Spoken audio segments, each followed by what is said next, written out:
This one lies and lies and lies all the time. He's so good at it because he's been doing it for so long, and he mixes truths with lies to make the lies more believable. We already know this, and what this actress said basically reveals the kind of lies the devil's pushing out there to get people to believe him. I'm a church girl, and finding the duality in that was a really difficult journey for me, because I was like, well, witchcraft is the devil's work, right? Oh, God. When you are the kind of person who honors nature, when you are the kind of person that finds spirituality and divinity in everything, you are so much closer to God than someone that sits in church for an hour once a week. And the women who I have encountered in the witch community are so divine and giving of themselves and curious, because they're not just exploring like pagan practices, but they're also exploring Buddhist practices and Mary Magdalene and her book of the Bible and Christianity in its truest form.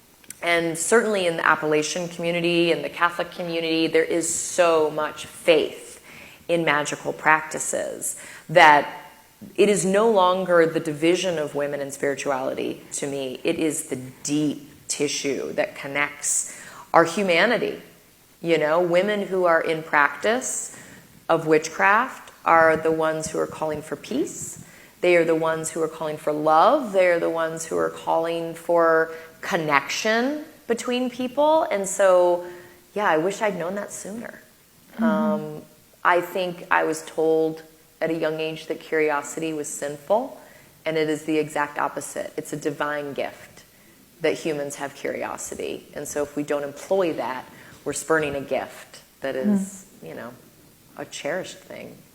I came across this tweet on X and thought we should revisit some of the videos I've shared with you over the past few months on this very subject. Hopefully, we'll be able to reach some people out there who have fallen for the evil one's lies regarding these dark practices.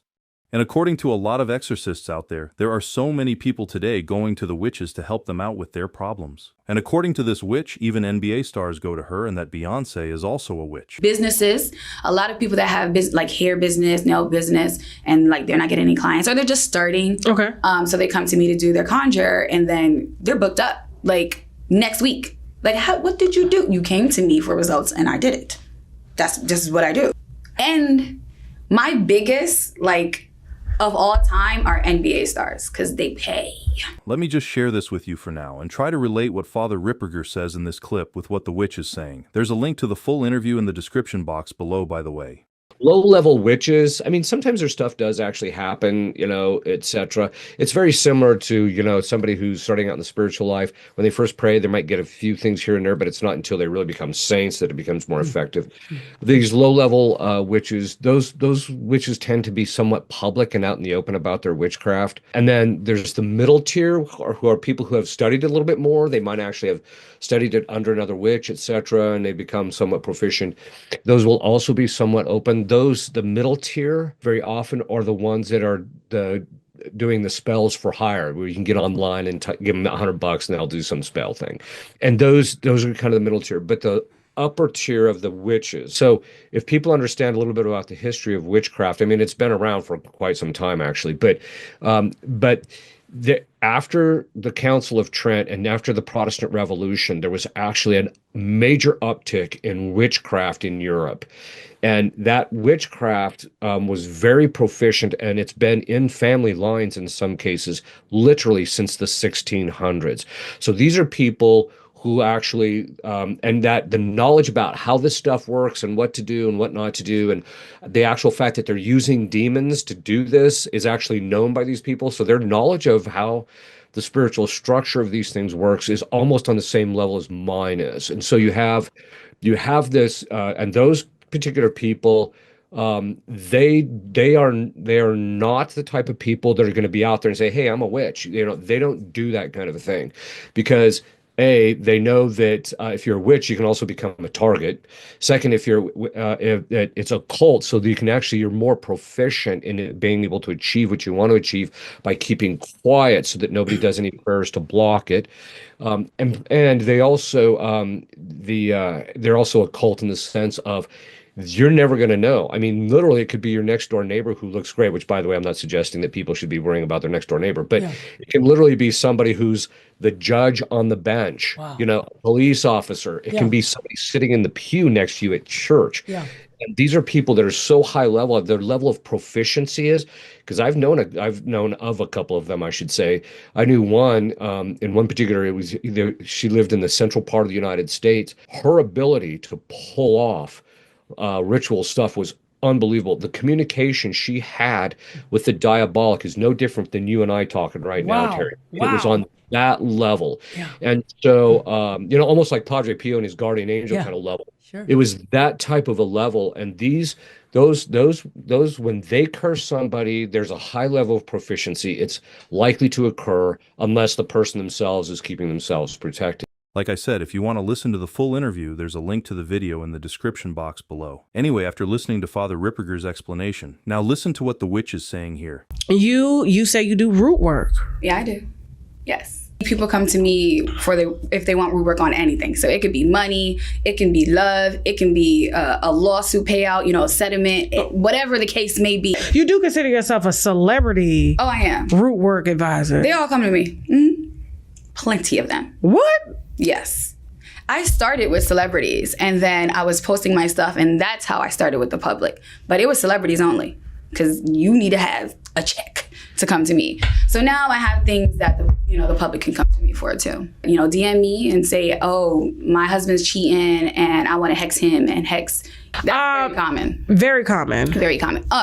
Pastor-wise, come to me all the time. Not they supposed to be going to God. Yeah. I get a lot of these stories, but it doesn't go that deep. Like for me, you see what I'm saying? Like no, it's real. And it's people really do. This is like a big market. Is it sort of like black market? No, it's not black market though. It's very much widely known. People just don't talk about it. Or if people come to me, they're not gonna tell somebody else that they're coming to me. Like they might tell their uncle, their sister, but they ain't telling their friends. They don't want nobody to know. So what? Okay, so when you perform a hex, all right. So do you consider yourself a witch? Oh, I am a witch. I didn't know, because you know they tell me Beyonce's a witch and shit like that. That we should be scared. Yeah. Okay. Yeah, she's an Ifa. So when she wears her yellow, that's Oshun. Oh. Riches and beauty and love and all of that, which I can see why she's connected to Oshun. But yeah, so it's another kind of tradition. Okay. Like a lot of people would think it's voodoo, but it's really Ifa. So it's like a lifestyle as opposed to religion. Because I always wonder why she always got on them flowers and she got on that elaborate shit. I'm like, can nobody buy your clothes? Your clothes look different. No. You know what I'm saying? She probably gives her, so she has her own altar. She gives her food. She has parties for her. All of that. Do you believe in God? I do. Okay. You serve God? Not in the Christian sense. I get that. Okay. But I do know that God is a higher power spiritual being. I do not believe it's a person. And my biggest, of all time are NBA stars because they pay. Really? And they fly me out to do work in person. They don't even want me to do it at my house. Yeah, come to me. They want to see you do it. Mm-hmm. Yes, big bucks. What's the most you ever got for somebody? In total from one person? Yeah. About 100K. Yeah, okay. 100K. Okay. But whatever promises or how persuasive these witches may sound, just remember this. Many people today say they're channeling their inner witch, they're bringing healing through their witchcraft and their magic and that sort of thing. It's not true. Again, what witches manipulate or are manipulated by is by demons, and so they will disguise themselves. For example, we had a woman who her family came in and they had some spiritual problems really with demons, and so they went to a witch, and the witch said, I'm going to do some healing prayers over you. So she did some healing prayers, and the situation got 10 times worse. You can't do good things by evil means. Magic and witchcraft are evil. It's condemned and by the Lord, and we're not. If we want to be healed, Jesus is our healer.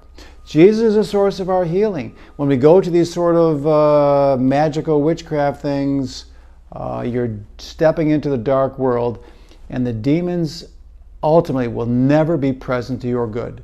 They will always result in evil and bad results. It's something that a lot of people are so comfortable in telling the whole world that they're witches or they're practicing this ancient thing or that ancient thing. And they're saying the reason why the church has been telling us all this time, witchcraft is bad and evil, is a propaganda. And it really is merely an effort to suppress women. I'm a church girl, and finding the duality in that was a really difficult journey for me, because I was like, well, witchcraft is the devil's work, right?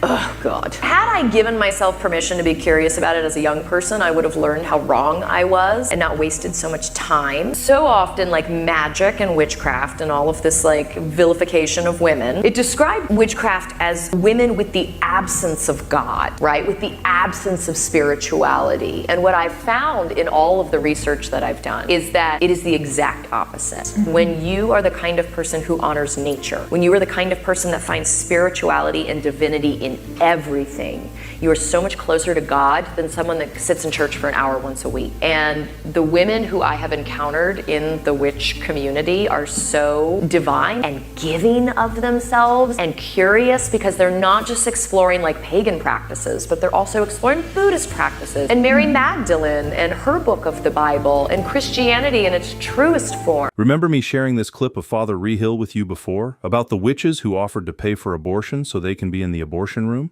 For whatever reason, everybody who commits a certain sin doesn't become possessed. But we know that even one mortal sin is enough for a demon to enter and take over. Thankfully, that doesn't happen hardly ever. But that's enough. You know, the taking of life, we know now that the Satanic Church has opened an abortion clinic. So now they're directly offering these babies to the devil.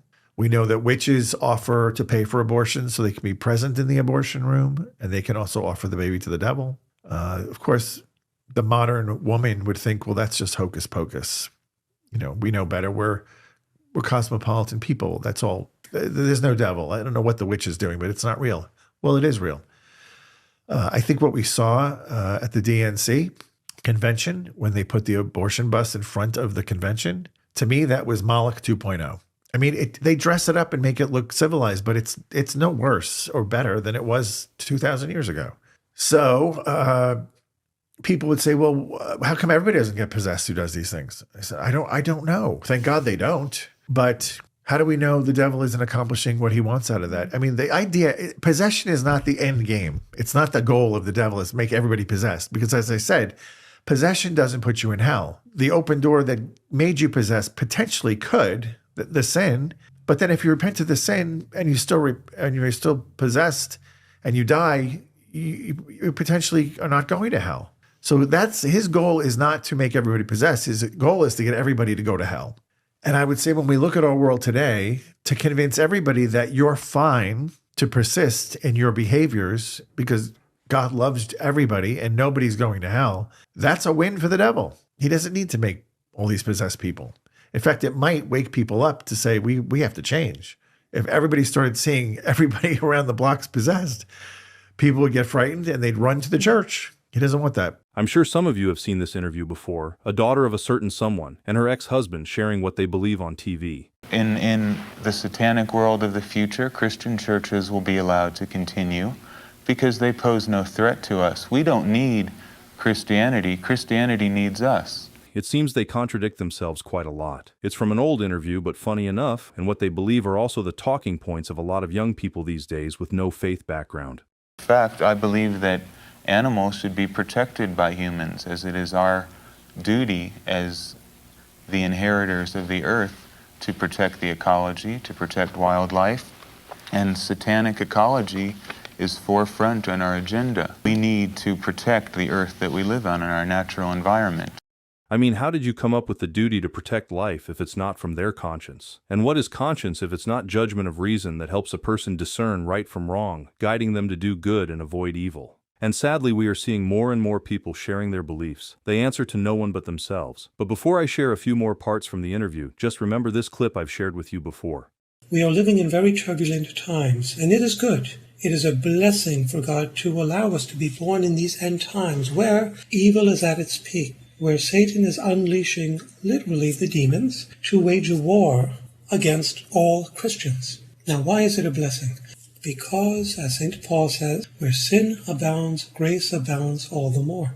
I recall the words of the little saint who died at the age of 24, Sainte Thérèse de l'Enfant de Jésus, Saint Therese of the Infant Jesus, de Lisieux, and she said that she longed for the days of Antichrist. She says that in her letters, her memoirs. I wish I was born during the reign of Antichrist, she writes, so I could suffer all the sufferings that the martyrs suffer and give them to God for glory.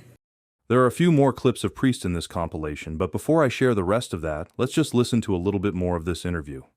Well, a satanic marriage is usually they're considerably smaller, more intimate, and because you have a gathering of people who are completely for you, and each one is different from the other. We don't have a set rule as to what the marriage will Unlike consist the of. Christian church that has an assembly line idea, a certain dogma is read, two people agree to it, you are now part of the Christian community in marriage.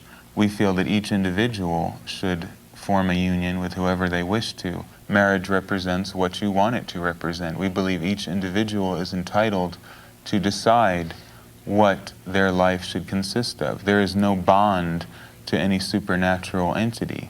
If you even want to be married Marriage at all. is not mandatory, nor is nothing is mandatory. What I'm saying is do whatever you want to do, but accept the consequences that come with it. Well, we believe in vengeance. We don't believe in turning the other cheek. You keep turning the other cheek and you run out of cheeks. We feel that if you are wronged in some way, that you take it out with the person responsible, whether that's directly or indirectly, whether that's actually going to the person and addressing the problem or the issue specifically, or whether it's working it out through ritual. I would think your selfish ego is a healthier gauge of reality than some moral system. We're getting back to our animal natures. We are beasts, and we decide from gut instinct. In our case, we are making up our reality. We decide what's right and wrong. You are letting the Bible or Jesus Christ or whatever God may be, everyone creates their own reality. The thing is, you speak for a consensus of reality which is acceptable.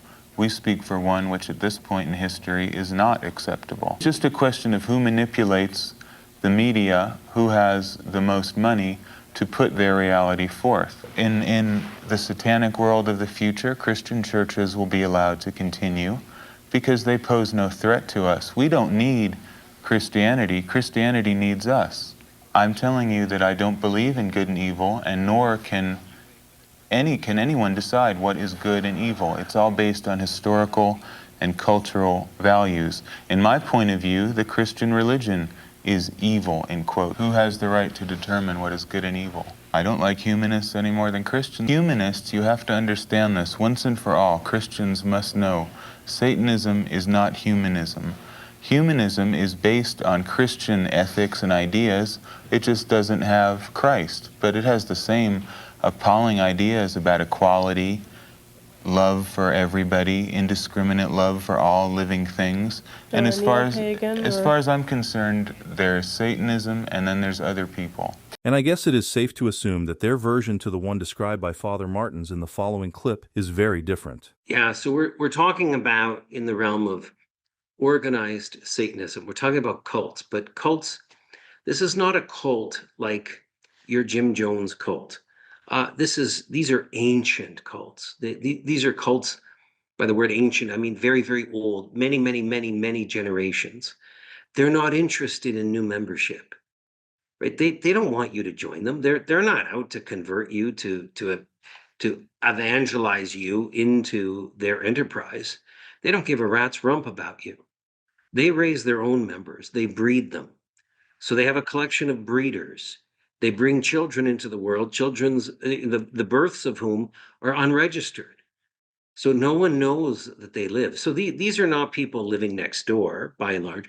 They're living out in the country. They're living in a realm by which the neighbors are not going to see the children. Or if they see them, they're not going to know that they're unregistered. Or if they do know, they believe they're homeschooled or something like that.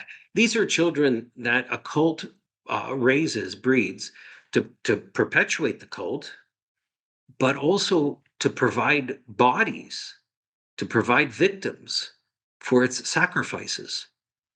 The cults use them, and I've encountered numerous examples of this. I've had 3 possession cases where someone has broken free, and this was a person who was used in the production of child pornography.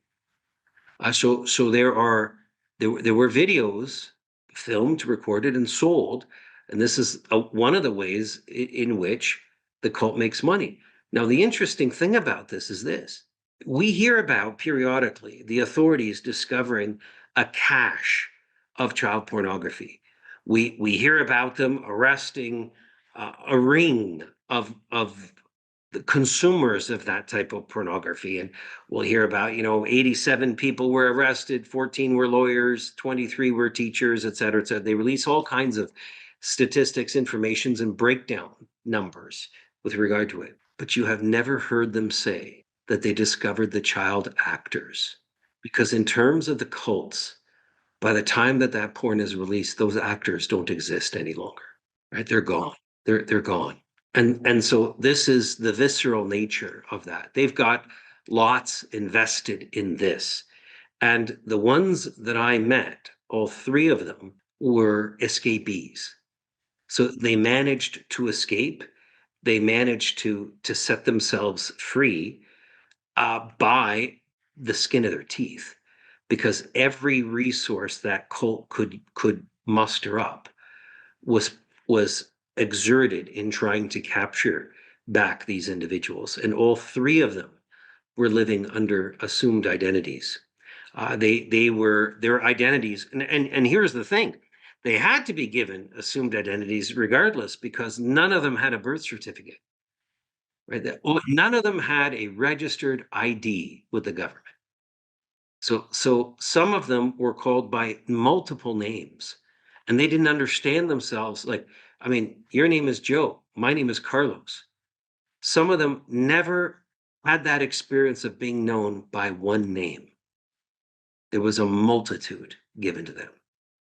And so these folks have had just a horrific experience of life, and this is part of the reality that is there. So I felt, we did have episodes in the 80s where there was this kind of phobia that cults were taking over children's camps and so forth, and apparently much of that was proven to be false. I'm not speaking to that at all. I don't know anything about what happened in the 1980s per se. I'm not an expert in that. I don't have any experience in that. And I don't have a verdict or a judgment by which I feel like I have anything to offer about what was discovered by the authorities or lack thereof. But I will tell you that I do know cults exist. I've been witness to it. And I've had my own retaliation against me by some of them. And it is incredible, the damage that has been done to the individuals that have escaped. I mean, they will never live normal lives like what you and I consider normal, because their upbringing was so horrific. And also compare to what Father Martin's just shared with this one as well. Well, the issue of cults is it's a topic on itself. It's very wide. What I can tell you is that unfortunately, satanic cults are growing wider in nowadays, above all because of the use of internet. Now it's very easy to know these type of groups. Now it's very easy to see them on video and to see the fascinating things that they do. Most of these satanic cults are linked to the use of drugs and sex. So people would be interested not in the satanic cult, but in the use of drugs and sex in that way. So they would be fascinating in this thing because of this reason. what we know right now is that these satanic cults are growing.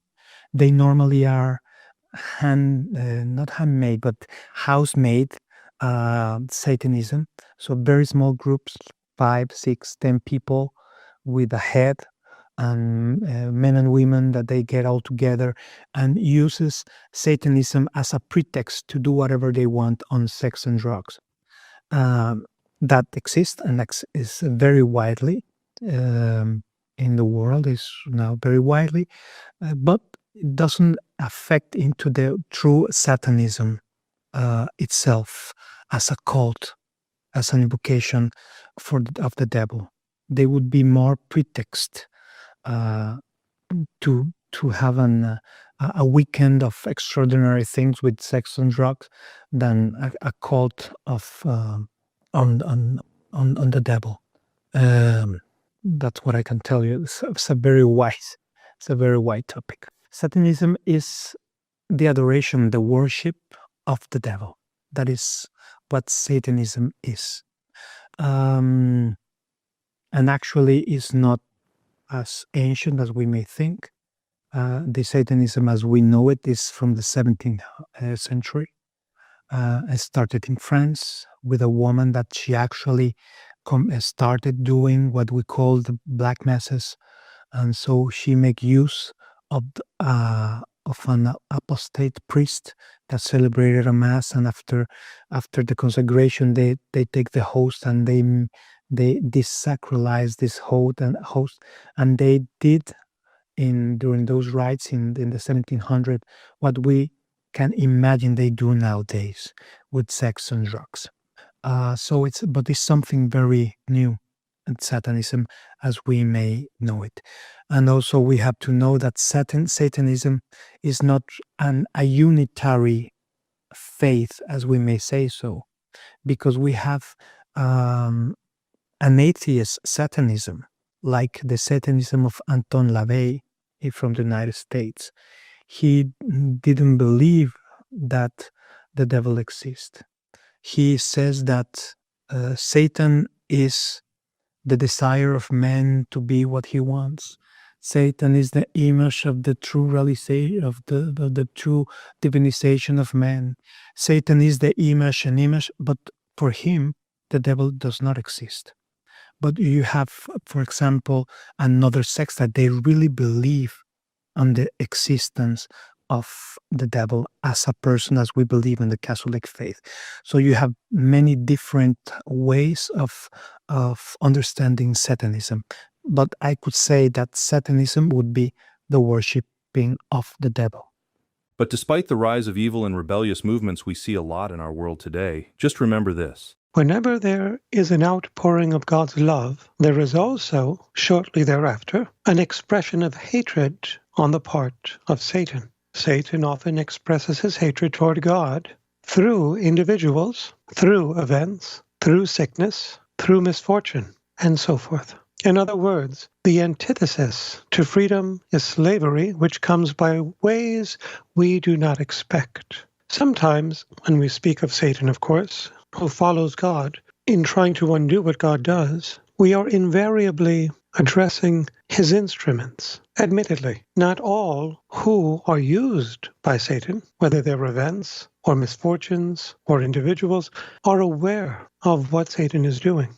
Satan oftentimes uses individuals without their awares. And whenever God does something great in the history of mankind, whether it's creation, redemption, sanctification, Satan tries to undo these great deeds, these great works of God, through individuals who, to their unawares, are cooperating with him. Now, does this mean they're evil? Not necessarily, not deliberately, but the effects are. The intentions may be, let's say, unaware of the evil ends they are obtaining, and therefore their actions are not deliberate. Nevertheless, it is wise for us to be apprised of how Satan works. Whenever we, for example, watch sports, whatever sport it is, we look at the two opposing teams or individuals, and we think while we're watching them what each one is going to do based upon what knowledge they have of each other's skills, talents, potentials, and so forth. Well, similarly, when we are engaged in God's service, it is wise to know the opponent's playbook. Therefore, it is wise for us to know how Satan operates, even through unsuspecting individuals. And when Father Iannuzzi said at the end of that clip just now how the evil one operates, he must be using a lot of people in the world today to say and believe in this type of teaching out there. Well, we believe in vengeance. We don't believe in turning the other cheek. You keep turning the other cheek and you run out of cheeks. We feel that if you are wronged in some way, that you take it out with the person responsible, whether that's directly or indirectly, whether that's actually going to the person and addressing the problem or the issue specifically, or whether it's working it out through ritual. I'll continue putting out videos like this because it's one of the ways I can do my part to raise awareness, especially among young people who have fallen for these lies from the devil, whether it's the occult, witchcraft, worshiping the devil, and so on. And also we should continue to pray for these people, to offer up our sufferings and sacrifices for the conversion of sinners, and always remember that God will always win in the end. Anyway, that is all for now. Until the next one, thanks again for watching, and may God bless you.